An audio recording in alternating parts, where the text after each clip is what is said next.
Doctor, लेकिन अभी भी सीबीआई जांच की जो उनकी मांग है वो पूरी नहीं हो रही है। इन सब के पूछे की सियासत की बात करेंगे। दंगी के खिलाफ हड़ताल पर डॉक्टर हैं। कोलकाता में रेजिडेंट महिला डॉक्टर की रेप के बाद हत्या को लेकर पूरे देश के डॉक्टरों में आक्रोश है। मेडिकल छात्रों के संगठन FORDA ने इसका आह्वान किया है और इस पूरी घटना पर विरोध प्रदर्शन जारी है। कोलकाता, दिल्ली, लखनऊ, भोपाल सहित आज से देश के तमाम सरकारी अस्पतालों के रेजिडेंट डॉक्टर हड़ताल पर हैं। हड़ताल के दौरान सभी अस्पतालों की OPD, इलेक्टिव सर्जरी और लैब में कामकाज को ठप रखने की घोषणा की गई है। हालांकि सभी RDA यानी रेजिडेंट डॉक्टर्स एसोसिएशन ने इमरजेंसी सेवाओं को चालू रखने की बात कही है और दिल्ली में भी सभी बड़े सरकारी अस्पताल हड़ताल में शामिल हैं। डॉक्टरों की मांग है कि घटना में शामिल दोषियों के खिलाफ सख्त से सख्त कार्रवाई की जाए। इसके साथ ही मामले की CBI से जांच हो ताकि पीड़ित परिवार को जल्द से जल्द न्याय मिल सके। भविष्य में ऐसी घटनाओं को रोकने के लिए सेंट्रल प्रोटेक्शन एक्ट लागू करने की भी मांग की गई है। सेंट्रल प्रोटेक्शन एक्ट लागू हो और फोर्डा ने कहा है कि अगर उनकी मांगें नहीं मानी जाएंगी तो यह हड़ताल जारी रहेगी। हड़ताल में सिर्फ रेजिडेंट डॉक्टर्स शामिल हैं। सीनियर डॉक्टर्स और कंसल्टेंट पहले की तरह मरीजों को देखते रहेंगे। आपको बता दें कि राज्य पुलिस इस मामले की जांच के लिए अस्पताल में ड्यूटी पर तैनात जूनियर डॉक्टर से पूछताछ कर रही है। इस बीच RG कर मेडिकल कॉलेज के प्रिंसिपल डॉक्टर संदीप घोष ने इस्तीफा दे दिया है। उनके ऊपर भी तमाम आरोप लगे थे। वहीं बीजेपी ने महिला मुख्यमंत्री के राज में महिलाओं के खिलाफ अत्याचार को लेकर राज्य सरकार पर हमला बोला है। बीजेपी ने प्रशासन की खामोशी और RG कर मेडिकल कॉलेज के प्रिंसिपल डॉक्टर संदीप घोष पर सवाल उठाए तो संदीप घोष ने अभी थोड़ी देर पहले इस्तीफा दे दिया है। कोलकाता से लेकर दिल्ली तक हमलावर रही है बीजेपी और उस पूरे मामले की जांच CBI से कराने की मांग कर रही है। वहीं मुख्यमंत्री ममता बनर्जी ने मृत डॉक्टर जो है उसके परिजनों से मुलाकात की है, लेकिन CBI जांच को लेकर ममता बनर्जी का रवैया अभी भी टाल मटोल वाला है। तो पूरे देश में डॉक्टर्स के मन में ये जो इतनी ऐसी नृशंस घटना हुई है उसको लेकर के गहरा आक्रोश है। क्या कुछ कहा है बीजेपी नेता रविशंकर प्रसाद ने, आइए उनको सुनते हैं। तो सबसे पहले रविशंकर प्रसाद की बाइट सुने, उससे पहले डॉक्टर्स क्या कुछ प्रतिक्रिया दे रहे हैं ये आपको बताते हैं और उसके बाद आपको सुनाएंगे कि रविशंकर प्रसाद ने क्या कहा है। पहले डॉक्टर्स की बात सुनते हैं। ये गैंग रेप था, लेकिन सरकार जो है वहाँ की वो लीपापोती कर रही है। जो असली दोषी है उनको ना पकड़ के किसी भी एक व्यक्ति को पकड़ के हमें चुप कराना चाह रही है, तो हम वो नहीं होने देंगे। हमें CBI की मांग चाहिए ताकि इस मामले की निष्पक्ष जांच हो और हम चाहते हैं कि सेंट्रल प्रोटेक्शन एक्ट जो डॉक्टर्स का प्रोटेक्शन एक्ट है वो लाया जाए। और तीसरी मांग है कि RG कर की जो गैर जिम्मेदाराना जो अथॉरिटीज है उनको परमानेंटली हटाया जाए। बेसिक सिक्योरिटी एंड सेफ्टी सबको चाहिए, तो अभी का यही है कि हमें जस्टिस चाहिए जो भी हीनियस क्राइम हुआ है उसके लिए, और सेफ्टी और सुरक्षा हमारे हॉस्पिटल्स में हो। और इस पूरे घटनाक्रम पर बीजेपी के नेता रविशंकर प्रसाद ने क्या कुछ कहा है, आइए सुनते हैं। ममता जी, आपके राज में बंगाल में क्या हो रहा है? एक महिला डॉक्टर के साथ बलात्कार किया गया, दरिंदगी की हद कर दी गई, और वहां क्या फेयर इन्वेस्टिगेशन होगा क्या? आज मेरे पास सब है कि जो कमेटी बनी उसमें साइकियाट्रिस्ट भी हैं।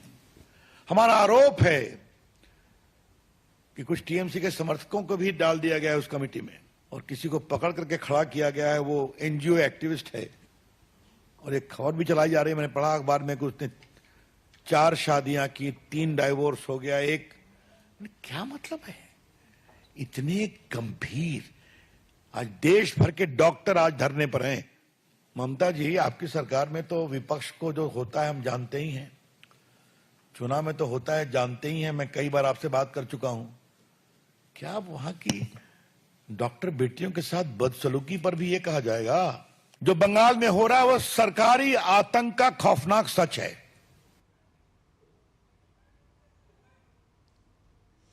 तो बंगाल में जो कुछ हो रहा है वो बंगाल की जो डॉक्टर बेटियां हैं और जो बंगाल की महिलाएं हैं उन पर ये सरकारी आतंक है, ये कहना है रविशंकर प्रसाद का। हमारे संवाददाता विकास सिंह इस पूरे मामले पर बातचीत करने के लिए जुड़े हुए हैं, लखनऊ से जुड़े हैं विकास, और लखनऊ की ताज़ा सूरत हाल बताएंगे, किस तरह से डॉक्टर्स वहाँ हड़ताल पर है, क्या कुछ कह रहे हैं। और शैलेंद्र मिश्रा भी हमारे साथ जुड़े हुए हैं। फिलहाल आपके पास आते हैं विकास, लखनऊ के क्या हाल है और डॉक्टर्स की क्या मांग है, क्या कह रहे हैं वो? निखिल, उस पश्चिम बंगाल में जहां नारी शक्ति की सबसे बड़ी पूजा होती है और जहां की मुखिया ही महिला है, उसके बावजूद भी जब ये घटना होती है, जघन्य घटना होती है, उस घटना से एक छात्र यहाँ का आक्रोशित है, केजीएमयू का, और यहाँ पर रेजिडेंट डॉक्टर निकलकर सामने आए हैं। उन्होंने इस जो बातें कही हैं वो बहुत ही अत्यंत महत्वपूर्ण है। किस तरीके से जो डॉक्टर, जिसको अगर देखें तो ममता की प्रतिमूर्ति होती है, 24 घंटे वो काम करके सेवा करती है, उसके साथ ऐसी घटनाएं हो रही हैं, विचलित कर देने वाली है समाज को ये सोचना होगा कि आखिर ये घटनाएं कब तक होंगी और सरकार कब तय करेगी कि दूसरी निर्भया अब ना हो। आखिर कब तक नारियों को इस तरीके से, युवतियों को ये दंश झेलना पड़ेगा इस तरीके की घटनाओं का। इसी को लेकर यहाँ के डॉक्टर्स काफी ज्यादा आक्रोशित हैं। उन्होंने आज इस पर आक्रोश व्यक्त करते हुए एक मार्च किया। उन्होंने ये बात कही, शाम को कैंडल मार्च भी करेंगे। इसके साथ आगे की रणनीति तय की जाएगी कि आगे किस तरीके से वो कार्य का बहिष्कार करेंगे। जो आगे की रणनीति होगी वो आज देर शाम उन्होंने बताया कि तय की जाएगी। लेकिन उनका आक्रोश में इस बात की साफ झलक थी कि घटना की सीबीआई जांच कराई जाए, घटना में जो दोषी हों उसको सख्त कार्रवाई की जाए, इस घटना में पारदर्शिता के साथ कार्रवाई की जाए और ऐसी घटना की दोबारा पुनरावृत्ति न हो, कार्रवाई ऐसी की जाए जो नजीर बने, डॉक्टर सुरक्षित रहे। क्योंकि वो डॉक्टर जो 24 घंटे लगातार रहकर अस्पताल में इलाज कराते हैं, कई दिनों तक अस्पताल में ये रेजिडेंट डॉक्टर ही होते हैं जो मरीजों का इलाज करते हैं, उनके साथ ऐसी घटना घटित हो जाना और खास तौर से महिला डॉक्टर के साथ हुई है, बिल्कुल समाज को झंझोड़ के रख देती है। और इस घटना पर काफी ज्यादा आक्रोशित हैं यहाँ के डॉक्टर्स और उनका कहना है कि ये घटना के बाद जब तक डॉक्टरों की पूरी तरीके से सुरक्षा की कोई व्यवस्था नहीं होगी तब तक उनका ये आक्रोश जारी रहेगा। निश्चित तौर पर एक सेंट्रल प्रोटेक्शन एक्ट की मांग कर रहे हैं डॉक्टर। फिलहाल शैलेंद्र, आपसे समझना चाहेंगे, सियासत इस घटना पर भी हो रही है, क्योंकि तमाम बार ये देखा जा रहा है कि जब भी पश्चिम बंगाल में महिलाओं के खिलाफ अत्याचार, ये पहली बार नहीं है, लेकिन आप देख रहे हैं कि उसकी इंटेंसिटी जो है वो लगातार बढ़ती जा रही है। अब बीजेपी तमाम सवाल उठा रही है, जो कमेटी बनाई गई है उसमें टीएमसी के कार्यकर्ता डाल दिए गए हैं, और उसके साथ ही साथ जब आज ममता बनर्जी पीड़िता के परिवारजनों से मिलने के लिए गई, लेकिन उसके बावजूद उन्होंने सीबीआई जांच के बारे में कुछ भी नहीं कहा। देखिए, बीजेपी के कई सवाल हैं। पहला सवाल तो यह है कि ममता बनर्जी को किस बात की आपत्ति है कि जब डॉक्टर ये कह रहे हैं कि सीबीआई जांच हो तो उन्हें सीबीआई जांच की सिफारिश करनी चाहिए। इस बात को लेकर आखिर क्यों ममता बनर्जी को आपत्ति है, उनकी सरकार को आपत्ति है, जब इतनी दरंगिदी हुई है एक डॉक्टर के साथ जो जिनका बलात्कार के बाद हत्या की जाती है और उस पर लीपापोती के आरोप लगते हैं राज्य सरकार पर और जो अस्पताल प्रशासन है उस पर।